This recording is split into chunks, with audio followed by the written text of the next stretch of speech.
नमस्कार दोस्तों, SR coaching के ऑनलाइन प्लेटफॉर्म पर मैं तरुण कुमार आप सबका स्वागत करता हूं।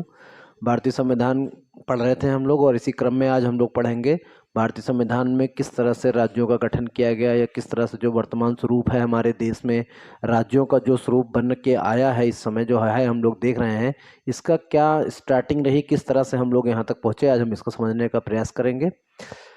भारत के राज्य कहने का मतलब है जब भारत में अंग्रेजों का शासन था तब भारत में देसी रियासतें थीं, राजा महाराजाओं का शासन चल रहा था, जमींदारी प्रथा थी।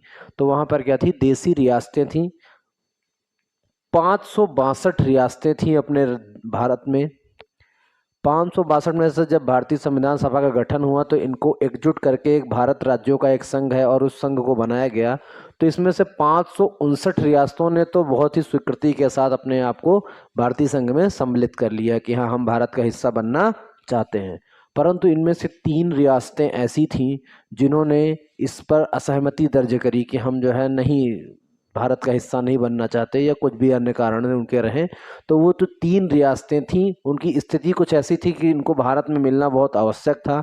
और इसी को लेकर सरदार वल्लभ भाई पटेल जी ने जब राज्यों का एकीकरण, जब पूरे भारत को एकीकरण किया तो उसमें भी 3 ये जो हमारी रियासतें छूट रही थी इनको भी मिलाया गया। पहली रियासत थी जूनागढ़। जूनागढ़ को जनमत संग्रह के आधार पर भारत में मिला लिया गया था। दूसरी रियासत थी हैदराबाद। हैदराबाद के निजाम भारत में मिलने से आनाकानी कर रहे थे तो इनको एक पुलिसिया कार्यवाही की गई थी जिसका नाम था अपोलो, ऑपरेशन अपोलो। तो ऑपरेशन अपोलो के माध्यम से हैदराबाद को भारत में मिला लिया गया। और तीसरी थी जम्मू कश्मीर। तो जम्मू कश्मीर पर वहाँ के राजा हरि सिंह ने 27 अक्टूबर 1947 को विलय संधि पर हस्ताक्षर कर अपने आप को भारत में सम्मिलित कर लिया था। इस तरह से 562 रियासतों का भारत में मिलन हो गया। अब 562 रियासतों के बाद जो यहाँ पर जो संविधान सभा का जो संविधान सभा का गठन चल रहा था, तो उसी समय बनने के समय कुछ लोगों ने कहा कि नहीं, हमको भाषा के आधार पर हमें अलग राज्य मिल जाए, जैसे हिंदी भाषी राज्यों लोगों के लिए अलग राज्य हो जाए, कन्नड़ के लिए अलग हो जाए, तेलुगु के लिए अलग हो जाए। तो इस तरह से उन्होंने भाषाई आधार पर राज्य की मांग करी। तो जो हमारे डॉक्टर राजेंद्र प्रसाद जी थे, जो संविधान सभा के अध्यक्ष थे, उन्होंने न्यायमूर्ति एस.के. धर जी के अध्यक्षता में एक आयोग का गठन किया जिसका नाम रखा गया भाषाई प्रांतीय आयोग। और इस पर उन्होंने विचार मांगे कि भाई क्या सही रहेगा हमारे देश में, किस तरह से राज्यों का पुनर्गठन किया जाए, क्या हमारे देश में वास्तव में भाषाई आधार पर राज्यों के पुनर्गठन की आवश्यकता है। तो इस पर जो है जो एस.के. धर जी ने जो रिपोर्ट प्रस्तुत करी उसमें ये था कि नहीं, भाषाई आधार पर नहीं, प्रशासनिक सुधार के आधार पर अगर देखा जाए तो ये बेटर रहेगा, ठीक है ना।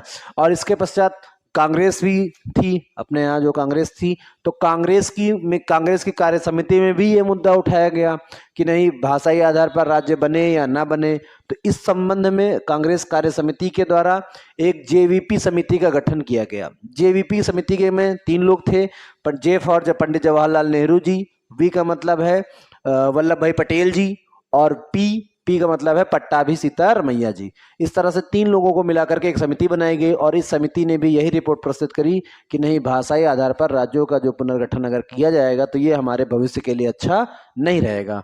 तो इस तरह से 2 बार भाषाई आधार पर राज्य की मांग को 2 आयोगों ने क्या किया, मतलब एक आयोग और एक समिति ने इसको खारिज कर दिया कि ये सही नहीं होगा। परंतु हुआ क्या कि मद्रास राज्य में पोट्टी श्री रामाउल्लू नाम के एक व्यक्ति थे, उन्होंने तेलुगु भाषियों के लिए एक अलग राज्य की मांग पर आमरण अनशन प्रारंभ कर दिया।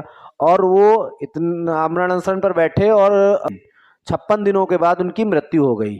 और जब उनकी मृत्यु हो गई तो फिर 1953 में जो उनकी मांग थी उसको पूरा किया गया और 1953 में भाषाई आधार पर आंध्र प्रदेश राज्य का गठन किया गया। कहने का मतलब तेलुगु भाषी लोगों के लिए एक अलग राज्य बनाया गया जिसका नाम आंध्र प्रदेश था, और आंध्र प्रदेश भाषाई आधार पर गठित होने वाला भारत का पहला राज्य बना। इसके पश्चात पुनर्गठन आयोग की स्थापना की गई। पुनर्गठन आयोग के अध्यक्ष जो है फजल अली जी थे।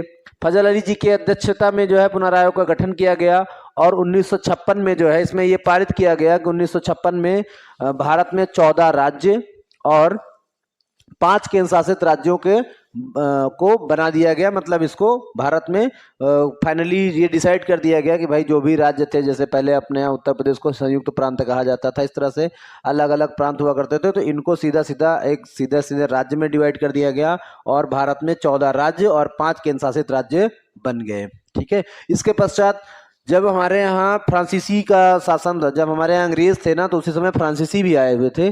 तो फ्रांसीसियों का 4 जगहों पर उनका अधिकार था। एक थी देखिए वर्तमान में कहा जाता है पुदुचेरी, और जब पहले के समय में था तो पांडिचेरी था।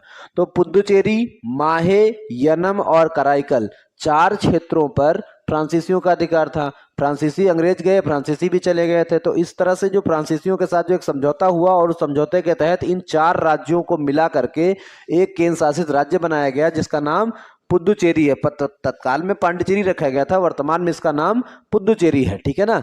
फिर गोवा, दमन और दीव, इनको पुर्तगालियों से मुक्त कराया गया 1961 में। गोवा, दमन और दीव पुर्तगाल के अंडर में थे। सबसे अंत में हमारे यहाँ से कौन गए थे? पुर्तगाली ही गए थे 1961 में, और इनके जाने पर गोवा, दमन और दीव को मुक्त कराया गया। इस तरह से हमारे यहाँ राज्य अलग अलग बढ़ते चले जा रहे थे। ठीक है। अगले क्रम में आते हैं 1960 में।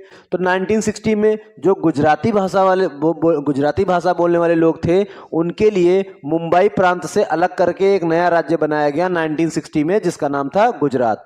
तो ये गुजराती भाषियों के लिए बन गया। 1963 में असम से अलग कर दिया गया, नागालैंड को अलग कर दिया गया। और 1966 में जो पंजाब में ऐसे लोग जो हिंदी भाषा का प्रयोग करते थे, तो कहने मतलब पंजाबी भाषा बोलने लोग पंजाब के हो गए, और पंजाब में जो हिंदी बोलने वाले थे उनको 1966 में एक अलग राज्य मिल गया, हरियाणा। इस तरह से हमारे देश में राज्यों की संख्या में लगातार इजाफा होता रहा। 1969 में पुनः असम से मेघालय राज्य को बना दिया गया और इसको उपराज्य का दर्जा किया गया। उसके बाद 1972 में मणिपुर और त्रिपुरा के साथ मेघालय को भी पूर्ण रूप से पूर्ण राज्य का दर्जा दे दिया गया। 1973 में एक संशोधन हुआ संविधान के 35वें संविधान संशोधन के तहत। 1974 में सिक्किम को उपराज्य का दर्जा दिया गया, और 36वें संविधान संशोधन के तहत 1975 में सिक्किम को पूर्ण राज्य का दर्जा दे दिया गया। तत्पश्चात 1987 में मिजोरम, अरुणाचल प्रदेश और गोवा, ये 3 नए राज्य बनाए गए। उसके बाद 2000 में छत्तीसगढ़, उत्तराखंड और झारखंड, ये 3 राज्य पुनः बनाए गए। उसके पश्चात 2014 में तेलंगाना को पुनः अलग कर दिया गया। 2 जून 2014 को तेलंगाना को पुनः अलग कर दिया गया, और इस तरह से हमारे यहाँ इतने राज्य बन गए। अभी तक अब राज्यों की संख्या हो गई थी 29। बनते बनते हमारे 14 राज्य थे, फिर 1-2 बढ़ के आप संख्या से गिनेंगे तो 2014 में जब तेलंगाना बना तो ये हमारा 29वां राज्य था। तेलंगाना जो था वो हमारा 29वां राज्य था। परंतु 2019 में पुनः एक संशोधन हुआ, और उस संशोधन के तहत जो जम्मू कश्मीर जो एक पूर्ण राज्य था उसको राज्य के दर्जे से हटा दिया गया, और फिर वो बन गया 2 केंद्र शासित प्रदेश बन गए, एक जम्मू एंड कश्मीर और दूसरा लद्दाख। इस तरह से हमारे केंद्र शासित प्रदेशों में 2 प्रदेश बढ़ गए और राज्यों में एक राज्य कम हो गया। फिर पुनः 2020 में पहले 2 अलग अलग केंद्र शासित प्रदेश हुआ करते थे, दादर नगर हवेली और दमन दीव। तो इन दोनों को कंबाइंड करके एक केंद्र शासित प्रदेश बना दिया गया, दादरा नगर हवेली एंड दमन दीव, और दमन दीव करके एक प्रदेश बना दिया गया। अब वर्तमान में जो हमारे प्रदेश थे वो 29 से घटकर हो गए 28, और जो हमारे केंद्र शासित प्रदेश थे पहले 7 थे, फिर 2 बढ़ गए तो हो गए 9, परंतु 7 में से 2 को फिर से 1 कर दिया गया तो 1 फिर घट गया, और अब हमारी संख्या हो गई 8। 28 राज्य और 8 केंद्र शासित प्रदेश। तो वर्तमान में हमारे भारत देश में 28 राज्य हैं और 8 केंद्र शासित प्रदेश हैं। ये हमारे देश के जो हमारा भारत देश है, इसमें जिस तरह से हमारे राज्यों की संख्या में लगातार बढ़ोतरी हुई उसको हमने समझाने का प्रयत्न किया। उम्मीद करता हूँ समझ में आया होगा। धन्यवाद।